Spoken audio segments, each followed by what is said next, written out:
Bismillahirrahmanirrahim. Assalamualaikum warahmatullahi wabarakatuh. Alhamdulillahirabbil alamin, arrahmanirrahim. Nahmadu wa nasta'inu wa nastaghfiru wa na'udzu billahi min syururi anfusina wa min sayyiati a'malina. May yahdihillahu fala mudhillalah wa may yudhlilhu fala hadiyalah. Allahumma sholli wa sallim ala sayyidina Muhammadin wa ala alihi wa sahbihi ajmain amma ba'd. Alhamdulillahirrahmanirrahim. Segala puji dan syukur kita panjatkan kepada Allah Subhanahu wa Ta'ala, Sang Penguasa alam semesta yang telah memberikan nikmat dan juga karunia-Nya yang luar biasa hingga saat ini. Salawat serta salam kita ucapkan juga kepada junjungan besar Nabi Muhammad SAW dan para rasul termulia beserta keluarga dan juga para sahabatnya semua. Amin Allahumma amin. Sebelumnya, perkenalkan nama saya Hasna Irunisa dari Fakultas Ilmu Keperawatan Universitas Indonesia Angkatan 2019. Selamat datang dan bergabung dalam program kebaikan yang diadakan oleh Departemen Quran Center yaitu Quran Talk. Pada tema kegiatan pada hari ini yaitu Marjan, mari berhijrah bersama Al-Quran. Nah, jadi itu hari ini kita akan berbincang-bincang nih dengan narasumber kita yang Masya Allah banget nih, dengan tujuan untuk memaksimalkan potensi dan juga khususnya untuk mahasiswa UI yang memiliki hubungan erat terhadap Al-Quran, serta untuk mengajak semua audiens untuk mengingat Al-Quran dimanapun berada. Sebelum aku sambut narasumber kita, jadi aku mau jelasin dulu nih. Jadi narasumber kita hari ini adalah pemenang juara kedua dalam perlombaan Hifzil Quran 20 juz dan juga juara kedua dalam perlombaan Hifzil Quran 10 juz di MTQI 2020 tahun lalu nih teman-teman. Pastinya beliau punya banyak pengalaman ya dengan Al-Quran dan semoga bisa memberikan insight dan yang bermanfaat gitu untuk kita semua pada hari ini. Nah, kita sambut aja kalian narasumber kita yaitu Kak Rahma. Silakan Kak Rahma. Assalamualaikum. Wah, alhamdulillah nih Kak Rahma sudah bergabung dengan kita semua. Apa kabar Kak Rahma? Alhamdulillah Kak, baik. Kak Hasna sendiri juga baik kan ya Kak? Alhamdulillah. Alhamdulillah baik nih hari ini dan pastinya semangat untuk melakukan bincang-bincang dengan narasumber kita, Kak Rahma nih. Oh iya, sebelumnya Kak Rahma mungkin mau kenalan lagi nama lengkapnya dan juga fakultas apa, Kak Rahma? Oke Kak, jadi Assalamualaikum semuanya, Assalamualaikum teman-teman semua. Perkenalkan, aku Rahma Wirdatul Umami, biasa dipanggil Rahma, dari Fakultas MIPA atau Matematika dan Ilmu Pengetahuan Alam, tepatnya jurusan Biologi Angkatan 2020. Wah, Masya Allah nih angkatan 2020, jurusan biologi nih. Pasti banyak nih dari anak MIPA di sini yang dengerin Rahma untuk berbincang-bincang dengan kita semua. Dan pastinya juga dari luar, dari UI yang dari fakultas lain juga pasti pada dengerin ya. Masya Allah banget nih. Nah, oke, karena udah ada narasumber kita nih yang Masya Allah kece banget nih hari ini. Aku mau nanya nih Kak Rahma, boleh gak Kak Rahma sharing-sharing mungkin pengalaman Kak Rahma, gimana sih hijrah bersama Al-Qur'annya? Silakan Kak Rahma. Oke Kak, makasih kesempatannya. Jadi sebelumnya aku mau bilang dulu kalau sebenarnya aku tuh nggak yang hijrah secara mandiri gitu sih. Tapi alhamdulillah dari kecil itu udah diberi nikmat dan kesempatan sama Allah untuk belajar membaca Al-Quran lewat orang tua. Jadi orang tua emang udah mengajarkan gitu sebelum sekolah. Dan latar belakang pendidikan aku dari SD, SMP, SMA itu juga sekolah Islam. Nah, tapi untuk fokus menghafal Al-Quran itu sendiri, itu dimulai pas waktu benar-benar fokusnya itu waktu SMP. Jadi masuk ke pondok. Nah, sebelum SMP itu, pas waktu SD, ada sih program kayak menghafal gitu, cuman nggak terlalu dan aku sendiri belum punya tujuan buat benar-benar menghafal gitu. Jadi dulu pernah tuh pas SD diminta sama guru untuk ikut lomba surat Ar-Rahman dan Al-Waqiah. Nah, itu aku bener-bener menghafal cuma buat ikut lomba. Jadi setelah itu ya udah nggak diulang atau nggak diingat bener-bener gitu. Jadi tadi bener-bener buat menghafal itu pas waktu SMP. Nah, lulus SMP, aku lanjut pondok lagi dan meskipun bukan pondok tahfidz, tapi alhamdulillah bisa lanjut murojaah hafalan dan alhamdulillah semoga sampai sekarang. Nah, tantangan buat sekarang ini di lingkungan kampus, karena sebelumnya kan aku emang di pondok gitu, emang udah rata-rata orangnya juga sama-sama banyak tuh yang menghafal, terus udah ada target mungkin dari pondok. Sedangkan kalau di kampus sekarang kan aku harus bisa membangun motivasi sendiri dan memacu diri sendiri untuk tetap menghafal Al-Quran itu, tetap menjaga Al-Quran. Nah, eh, jadi sebenarnya kemarin itu ikut MTQ UI, itu salah satu usahaku buat menjaga Al-Quran itu, karena jujur pas waktu awal masuk kampus itu kan masih bingung ya, belum nemu kayak teman atau orang-orang dan lingkungan yang uh, bisa buat aku uh, mendukung buat menjaga hafalan. Nah, makanya aku ikut MTQI dengan tujuan menemu lingkungan yang bisa mendukung aku buat menghafal Al-Quran dan juga memacu aku buat rajin murojaah lagi gitu. Iya, Masya Allah banget nih Kak Rahma. Ternyata emang lingkungan dan juga niat karena Allah itu bisa istiqomah hingga saat ini ya Kak Rahma ya. Masya Allah.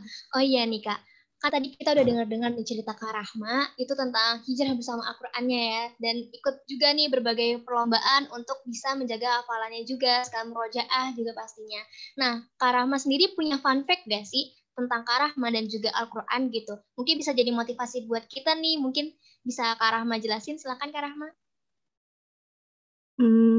Mungkin apa ya Kak, aku merasa nggak ada fun fact, tapi mungkin fact aja kali ya. Jadi awalnya pas masuk kuliah itu aku agak gimana ya, agak kacau gitu sih sebenarnya sama diri aku sendiri, karena belum sepenuhnya menerima dan uh, nyaman gitu sama kuliah di biologi UI, karena emang dari SMA itu nggak ada sama sekali keinginan buat di biologi UI gitu. Nah, terus ada culture shock juga sama teman-teman dan lingkungan baru, terus takut gak punya teman dan kekhawatiran sama ketakutan lain gitu, yang itu tuh mungkin agak berlebihan sih aku ngerasanya. Nah, dari situ aku tuh buat menghibur diri, buat apa ya, menenangkan diri gitu, aku malah larinya ke nonton musik dan hal-hal yang pokoknya enggak banget deh gitu. Nah, terus um, sampai aku benar-benar kayak nggak ada waktu, nggak menyempatkan waktu buat berinteraksi sama Al-Quran. Dan itu terjadinya, maksudnya kejadiannya tuh nggak cuma sehari gitu loh, berhari-hari. Nah, efeknya aku kira bakal aku ntar kalau misal ngerasa nggak enak gitu aku nonton gitu ya. Nah, aku malah tambah berantakan, jadi malah tambah lemah gitu ngerasanya. Jadi misal ada sesuatu yang aku nggak suka atau sesuatu yang nggak sesuai lagi sama yang harapan sama yang aku harap, nah itu aku malah lebih mudah buat sedih, buat putus asa kayak gitu. Nah, alhamdulillah mungkin ini salah satu jalan Allah gitu ya. Nah, aku tuh pernah pas waktu scroll IG itu ngelihat postingan atau story gitu, aku lupa itu dari temen, kalau nggak dari following aku gitu, tentang yang mengingatkan tentang Al-Quran gitu. Nah, dari situ alhamdulillah aku kayak tersadar gitu kalau oh ya, aku udah berhari-hari coba nggak ada interaksi sama Al-Quran. Dari situ aku mulai lagi tilawah dan murojaah gitu. Ternyata itu yang selama ini uh, apa ya, hilang dari aku gitu. Dan efeknya itu bisa buat jauh lebih tenang dan lebih mudah urusannya gitu Kak. Wah, Masya Allah banget, Subhanallah banget nih Kak Rahma. Ternyata di balik cerita lika-likunya, ternyata Al-Quran itu jawaban dan petunjuknya ya Kak Rahma ya. Nah, aku mau nanya nih Kak Rahma, kan Kak Rahma ini salah satu mahasiswa UI yang pastinya kegiatan akademisnya banyak gitu ya, adalah pasti. Terus juga aku dengar-dengar Kak Rahma itu ada ikut organisasi juga atau kepanitiaan di dalam maupun di luar kampus, dan juga istiqomah gitu dalam menjaga hafalan Al-Qur'annya. Boleh gak nih Kak, kasih share gitu ke kita tips and trick gimana sih membagi waktu antara akademis, organisasi, dan juga hafalan yang telah Kakak lakukan gitu. Yang mungkin bisa kita praktikkan gitu untuk teman-teman yang mendengarkan. Silakan Kak Rahma. Ya Kak, sebenarnya aku juga masih terus belajar ya buat manajemen waktu, karena dan juga masih beradaptasi juga gitu. Nah, tapi mungkin yang sedikit yang udah aku lakukan gitu, yang pertama itu meluangkan waktu khusus untuk Al-Quran. Jadi meluangkan waktu, bukan menyisihkan waktu. Jadi di antara kesibukan kita itu ada satu atau beberapa waktu khusus yang kita luangkan buat Al-Quran. Jadi bukan setelah selesai baru sisanya buat Al-Quran gitu, bukan. Kalau dari aku sendiri itu waktu antara maghrib isya sama pas duha gitu, setelah selesai sholat. Nah, habis subuh juga, tapi jujur sebenarnya aku juga beberapa kali ya kadang gitu malah kurang fokus dan nggak bisa lama-lama kalau habis subuh karena suka ngantuk. Jadi ya itu tergantung diri kita sama kesibukan kita ya. Mungkin teman-teman punya waktu lain juga nggak apa-apa yang apa disesuaikan dengan kesibukan masing-masing. Tapi yang penting itu kita ada waktu khusus buat Al-Quran. Nah, yang kedua ini adalah mendengar murotal gitu sambil melakukan aktivitas. Kan mendengar murotal nggak butuh apa ya, nggak butuh harus di kondisi tertentu gitu. Jadi bisa buat sambilan melakukan aktivitas lain gitu. Misal sambil nugas gitu, sambil bersih-bersih misal atau uh, aktivitas yang lain. Jadi kalau aku biasanya sambil nugas, ngetik, nulis atau gambar gitu. Nah, itu sambil mendengar murotal. Selain bisa kayak memberikan kondisi yang enak buat nugas, juga bisa ngerasa ditemenin gitu kan. Kalau di rumah ini kan kita nggak bisa bareng-bareng sama teman gitu nugasnya. Jadi dengan murotal itu aku merasa ditemenin gitu. Nah, terus dengan murotalnya ini, kalau saran dari aku itu eh, direncanakan gitu. Misal hari ini kita mendengar surah apa, juz apa gitu. Nah, besoknya lanjut kayak gitu. Nah, terus yang ketiga itu kita bisa menyetorkan hafalan Al-Quran. Ini penting banget sih karena kita tuh, aku merasa kalau menghafal Al-Quran sendiri itu kurang maksimal karena kita nggak bisa tahu kesalahan kita di mana waktu menghafal dan uh, tidak ada yang mengoreksi gitu.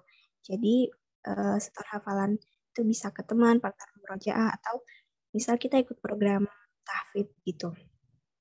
Nah, yang keempat itu menargetkan capaian-capaian yang berkaitan dengan Al-Quran di keseharian kita. Misal kita tilawah itu harus berapa sehari, murojaah harus berapa sehari gitu. Dan berusaha buat mencapai target-target itu setiap hari. Itu mungkin Kak tips dari aku.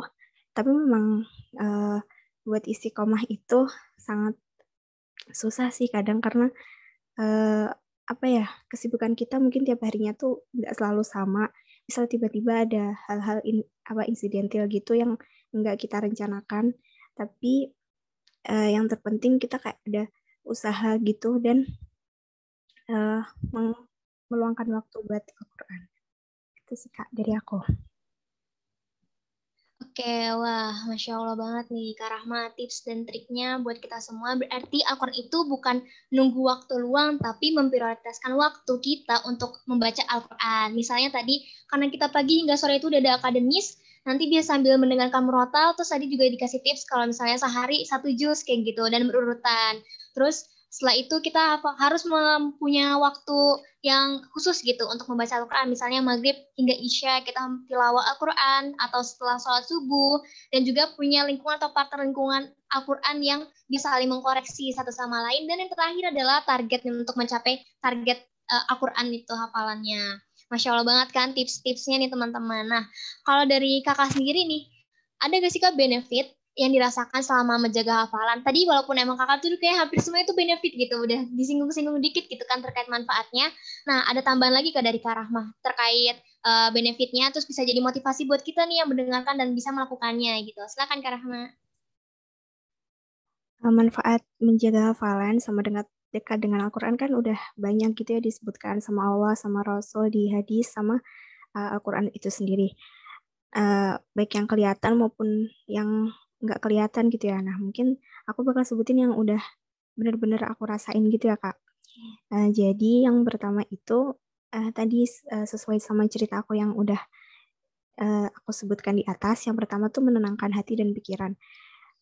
Jadi memang aku merasakan sendiri sih kalau misal kita dekat sama Al-Quran itu berpengaruh baik sama kesehatan mental dan psikis kita.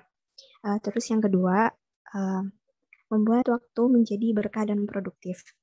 Jadi aku merasa kalau pas aku lagi rajin murojaah dan meluangkan waktu dengan Al-Quran itu lebih banyak, itu pekerjaan yang aku lakukan itu jadi lebih cepat selesai gitu. Jadi misal dari pekerjaan ini aku bisa langsung berpindah ke pekerjaan lain dan satu pekerjaan itu cepat selesainya begitu. Nah, sebaliknya kalau jauh dari Al-Quran dan malas buat menghafal, aku tuh merasa waktuku kayak terbuang sia-sia gitu. Padahal nggak ngapa-ngapain. Jadi misal siangnya tuh nggak ngapa-ngapain, tapi tiba-tiba udah malam aja kayak gitu. Jadi memang aku merasa waktu yang kita khususkan buat Al-Quran itu akan balik ke diri kita dalam bentuk produktivitas dalam memanfaatkan waktu. Terus yang ketiga itu kita jadi lebih mudah berkonsentrasi. Ini juga berkaitan sama yang poin kedua tadi.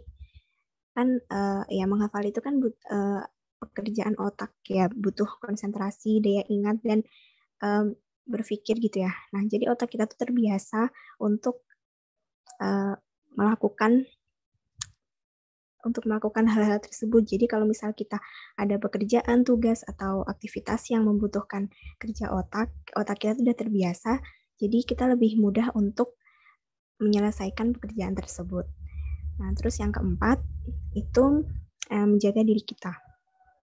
Menjaga hafalan itu, aku sangat merasakan yaitu sangat menjaga diri kita. Jadi, misal kita mau melakukan sesuatu, itu jadi lebih berpikir ulang untuk ini pantas gak ya, ini sesuai gak ya kalau aku melakukan, ini sesuai gak ya sama kayak akhlak menghafal Al-Quran gitu ya. Walaupun pada akhirnya nggak selalu bisa menghindari itu karena yang manusia kan memang tempatnya hilaf dan salah gitu ya Kak.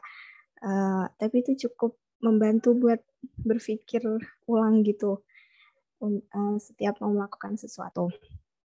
Nah, terus yang kedua itu bisa menjaga pergaulan kita. Jadi aku merasa kalau aku berinteraksi sama mungkin di luar itu orang tersebut itu biasanya kesehariannya itu kurang ya agak kasar gitu dalam berbicara. Nah, pas berinteraksi sama orang-orang yang dekat dengan Al-Quran, dia tuh bakal menyesuaikan juga perilakunya ke para penghafal Al-Quran tersebut. Jadi itu juga bisa membantu kita juga buat menghindari hal-hal yang nggak diinginkan. Itu sih Kak kalau dari aku. Mungkin banyak benefit lainnya. Benar banget sih. Jadi benefitnya udah dijelasin dari Kak Rahmat tadi luar biasa banyaknya. Tadi ada kita bisa menjadi tenang gitu hati dan pikirannya kita, dan juga waktu yang kita lakukan itu jadi lebih berkah karena dekat dengan Al-Quran itu bukan berarti kita membatasi kegiatan kita karena Al-Quran. Setuju banget nih sama Kak Rahmat tadi statementnya. Terus juga kita lebih mudah berkonsentrasi dan juga bisa menjaga diri kita. Nah, keren banget kan ya teman-teman. Nih selanjutnya nih. Kak Rahma punya ayat favorit gak nih? Kira-kira kalau misalnya ada, bisa gak dibacakan satu atau dua ayatnya yang difavoritkan dan juga kenapa tuh Kak? Silahkan Kak Rahma. Mungkin kalau ayat favorit itu banyak sih Kak, tapi aku kali ini bakal menyebutkan 3 ayat. Yang pertama itu di juz 7 Quran surat Al-An'am ayat 59 yang bunyinya A'udzubillahi minasyaitonirrajim. Bismillahirrahmanirrahim. Wa 'indahu mafatihul ghaibi la ya'lamuha illa hu wa ya'lamu ma fil barri wal bahr wa ma tasqutu min waraqatin illa ya'lamuha wa la habatin fi dhulumatil ardi wa la ratbin wa la yabisin illa fi kitabim mubin. Sadaqallahul azim. Yang artinya dia mengetahui apa yang ada di darat dan di laut. Tidak ada sehelai daun pun yang gugur yang tidak diketahuinya. Tidak ada sebutir biji pun dalam kegelapan bumi, dan tidak ada sesuatu yang basah atau yang kering yang tidak tertulis dalam kitab yang nyata atau lauh mahfud. Nah, jadi ayat ini tuh cukup sangat memotivasi aku untuk menerima segala sesuatu yang mungkin nggak aku harapkan, nggak aku rencanakan. Karena dalam ayat ini tertulis kalau Allah itu mengetahui segala sesuatu yang terjadi, bahkan daun yang jatuh pun, biji yang ada di kegelapan bumi, Allah itu tahu keadaan mereka gitu. Allah tahu kondisi mereka. Apalagi kita manusia, makhluk yang berakal dan memang udah Allah jadikan khalifah di muka bumi gitu. Insya Allah. Jadi memang kita harus menerima semuanya karena itu pasti yang terbaik buat kita gitu. Nah, terus yang kedua itu di juz 13 Quran surat Ar-Ra'd ayat 28 yang bunyinya A'udzubillahi minasyaitonirrajim. Ala bidzikrillahi tatma'innul qulub. Yang artinya hanya dengan mengingat Allah hati menjadi tenang. Nah, tadi mungkin juga ada sangkut pautnya sama cerita aku di atas ya, Kak. Jadi kan aku pelarian dari biar hati tenang itu dengan nonton musik kayak gitu. Nah, itu sebenarnya kayak itu ketenangan semu gitu. Jadi pas besok-besoknya tetap aja rasa nggak enakan, rasa nggak enak itu hadir lagi gitu. Nah, jadi memang sebaik-baik menenangkan hati itu cuma dengan mengingat Allah kayak gitu. Terus yang ketiga itu di juz 27 dan surat An-Najm ayat 39 sampai 42.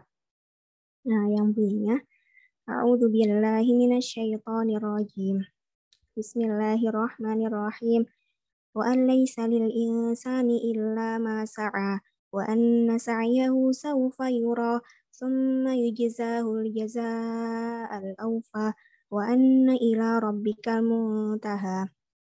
Surahul Azim, yang artinya dan bahwasannya seorang manusia tiada memperoleh selain apa yang telah diusahakannya, dan bahwasannya usaha itu kelak akan diperlihatkan kepadanya, kemudian akan diberi balasan kepadanya dengan balasan yang paling sempurna, dan bahwasannya kepada Tuhan mula segala sesuatu. Jadi ini juga ayat yang memotivasi aku untuk selalu berjuang dan berusaha sebaik-baiknya, karena segala usaha kita itu nggak bakal sia-sia di sisi Allah gitu. Mungkin kita atau orang-orang di sekitar kita tuh nggak melihat usaha kita, bahkan dari kita kayak, iya aku udah berusaha mati-matian gini, tapi hasilnya kok nggak ada kayak gitu. Nah itu nggak pernah sia-sia di sisi Allah gitu, dan nanti insya Allah di akhirat kita bakal dapat balasan yang sesuai sama apa yang kita usahakan. Itu kayak 3 ayat yang salah yang merupakan ayat favorit aku gitu. Oke, Masya Allah, tabarakallah Kak Rahma. Keren banget nih, tadi 3 ayatnya bisa jadi reminder kita juga nih. Tadi udah dijelasin sama Kak Rahma kenapa menjadi alasan jadi ayat favoritnya Kak Rahma. Keren banget ya perbincangan kita di Quran Talk pada hari ini. Nah, terakhir nih Kak Rahma, mungkin bisa kasih closing statement atau insight buat kita nih semuanya untuk yang mendengarkan dan juga menyaksikan hingga penghujung kegiatan kali ini. Nah, mungkin supaya kita senantiasa selalu dekat dengan Al-Quran dan juga menjaga hafalannya. Silakan Kak Rahma.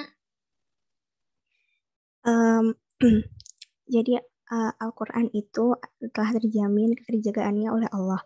Tanpa kita jaga, Allah akan menjaga kitabnya hingga akhir zaman, dan orang lain akan menggantikan kita kalau kita nggak mau menjaga Al-Quran. Jadi banyak orang lain yang menjaga Al-Quran itu. Jadi apabila kita jauh dari Al-Quran, itu kita sendiri sebenarnya yang merugi. Dan saat kita menjaga Al-Quran, menjaga kedekatan dan hafalan Al-Quran kita, sejatinya kita telah menjaga diri kita sendiri. Dan mungkin tambahan ini ada kutipan dari guru aku dulu pas waktu SMP. Kalau menjadi hafidhah adalah cita-cita, maka murojaah adalah pekerjaan seumur hidup. Sekian. dari aku. Wah, Masya Allah, Alhamdulillahirrahmanirrahim. Masya Allah banget nih closing statement kita yang luar biasa dari Kak Rahma, bahwa kita itu dekat dengan Al-Quran, senantiasa menjaga hafal Al-Quran, sama aja kita menjaga diri kita sendiri gitu ya teman-teman. Oke, kayaknya udah nggak kerasa ya, udah selesai nih kita kegiatan Quran Talk pada hari ini.